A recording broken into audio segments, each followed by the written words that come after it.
Are you curious about the power to recreate life? Today, we dive deep into the enigmatic world of cloning, a science fiction turned science fact. Imagine you had a magical photocopier not for paper, but for sheep, trees, maybe even dinosaurs?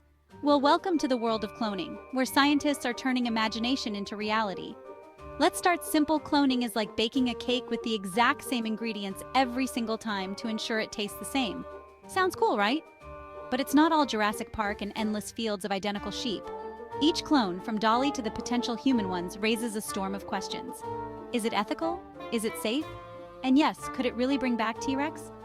From helping endangered species make a blockbuster comeback to possibly revolutionizing medicine by growing organs, cloning might sound like a marvel. But with great power comes great responsibility. Do the benefits outweigh the spooky science vibes? That's the million-dollar question. So, what do you think about cloning? A marvel or a nightmare? Drop your thoughts below and let's chat. And don't forget, hit that subscribe button. No cloning required.